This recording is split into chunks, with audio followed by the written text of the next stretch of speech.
kita akan menjalani perjalanan yang masih panjang. Sekarang kita di bulan Mei, tepatnya 21 Mei, kita menuju ke 14 Februari 2024. Tapi bicara tentang perjalanan, kalau boleh saya cerita sedikit. Cerita boleh ya? Kalau era 90-an namanya sersan, serius tapi santai. Boleh ya? Jadi di bulan Ramadan kemarin, bulan Ramadan yang lalu, bulan puasa, saya melakukan perjalanan yang saya sebut dengan tirakat. Tirakat itu bukan tirakatan ya. Tirakat ini adalah sebuah perjalanan untuk mendengar, untuk menyerap, untuk merasakan suasana terkini yang ada di masyarakat kita. Saya datang ke banyak tempat tanpa kamera, tanpa media, tanpa ditemani siapa-siapa. Seringkali saya hanya datang sendirian, dan masuk satu tempat, masuk ke sebuah warung, tahu-tahu yang punya warung ngeliatin aja. Ini seperti kenal tapi siapa gitu. Kan di pelosok, di banyak tempat. Jadi nyapa juga belum tentu berani. Saya ngobrol dengan masyarakat. Saya mendengar cerita mereka. Dan saya temui mereka bukan untuk selfie dan diposting di pagi hari. Bukan. Saya bukan lari-lari untuk posting foto. Iya. Saya lagi mendengarkan suara mereka. Saya ketemu dengan ibu-ibu, bapak-bapak yang memiliki keinginan masa depan anak-anaknya yang lebih baik.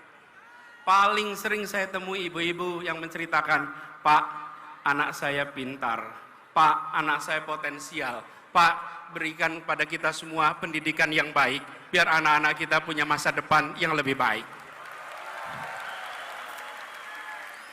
Di Rembang saya ketemu dengan Ibu Fitri yang bercerita tentang bagaimana beliau mengelola TK-nya. Saya ketemu dengan Bu Yuli. Bu Yuli ini pemilik apotek Yap di Pasuruan. Saya juga sempat mampir ke Grobogan. Di situ saya bertemu dengan seorang petani. Jadi kami lagi jalan. Saya lihat para petani sedang bekerja, saya berhenti, mampir. Sendirian saja. Namanya Pak Suwarto. Lalu ketemu Pak Suwarto, salaman. Ketika salaman, saya merasakan melihat tangannya sedang, kalau bahasa Jawa lagi ngerabu. Ngerabu itu memberi apa? Pupuk.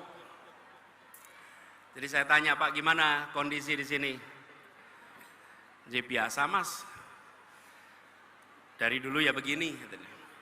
Lalu apa situasi yang tersulit? Panjang sebetulnya ngobrolnya. Dia bilang, Pak, saya ngerepoti urusan pupuk, Pak. Rabuk ini paling angel, Pak.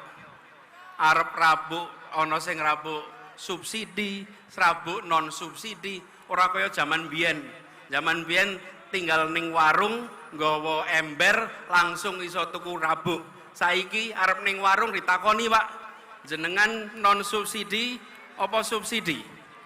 Terus dia bilang, along wong kaya awak dhewe iki ra ndedit mosok iso bayar sing non subsidi. Hayo mesti subsidi. Terus saya tanya, bagaimana kalau besok pun Pak dibalikke persis zaman biyen mawon, Pak. Udah selesai ngobrol, saya tanya sebelum pamit, Pak, sebelum pamit saya ingin mengenalkan diri, tepangaken kula Anies Baswedan. Nah, selama ngobrol dia nggak tahu dengan siapa. Jadi ketika saya bilang tepangaken kula Anies Baswedan, terus dia jawab, Anies Baswedan, Gubernur DKI. Iya, Gubernur DKI.